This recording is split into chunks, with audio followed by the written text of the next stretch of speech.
سلام دوست خوب من، روزت بخیر و خوشی باشه.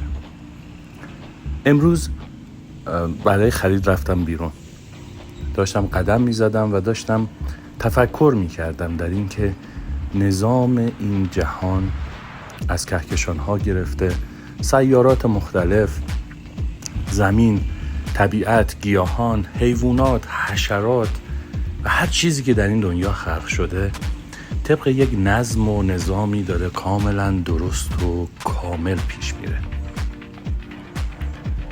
همه اینها هدفمنده، حتی سوسکا و موشها، هر کدوم برای یک هدفی خلق شدن و به درستی و کامل دارن این هدف رو پیگیری میکنن و یک نظام منظمی رو در سطح تمامی کائنات به وجود آوردن. نظامی که هیچ سیاره‌ای درش با سیاره دیگه تصادف نمیکنه، همه چی منظم در حال انجام هستش. حیوانات و حشراتی که دارن نظام این طبیعت رو پاکسازی میکنن و تعادل و صلح رو درش برقرار کردن.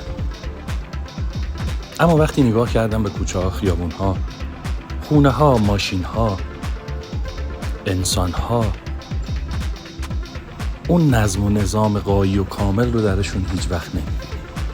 حتی معماری ساختمون ها، ماشین ها، هر جایی که انسان درش دست گذاشته و درش پا گذاشته بی‌نظمی به وجود آورده و تعادل تمام طبیعت رو به هم زده.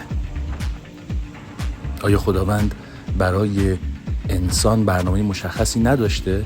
خدایی که برای سوسک‌ها، موش‌ها، حشرات، حیوانات و تمام این طبیعت، گیاهان، درخت‌ها، تمامی این سیارات نظم و هدف داشته و همه اونها دارن درست کار میکنن؟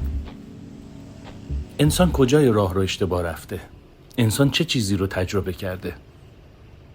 و چرا داره مدام بی‌نظمی و عدم صلح رو در این کره خاکی به وجود میاره؟ اینها سوالایی که ذهن منو درگیر کرده و سعی میکنم با شما جواب این سوالات رو پیدا کنم، با شما گام بردارم به صورت روزانه و این تجربیات رو با هم دیگه شیر کنید. به این فکر کنید، چرا انسان هر چیزی رو تجربه میکنه و هر چیزی ساخته دست انسان هستش ناهمگون و در معارضت با کل خلقت هستش؟ چرا ما در صلح با هم نیستیم، در صلح با طبیعت نیستیم، در صلح با حیوانات نیستیم و در صلح با کل این کائنات، کهکشان ها و سیارات نیستیم؟ کجای راه رو اشتباه رفتیم؟ خب به این سوال ها فکر میکنیم تا اینکه تجربیات خودمون رو باز هم با هم به اشتراک بگذاریم. روز خوبی رو براتون آرزو میکنم. در پناه خداوند باشید. بدرود.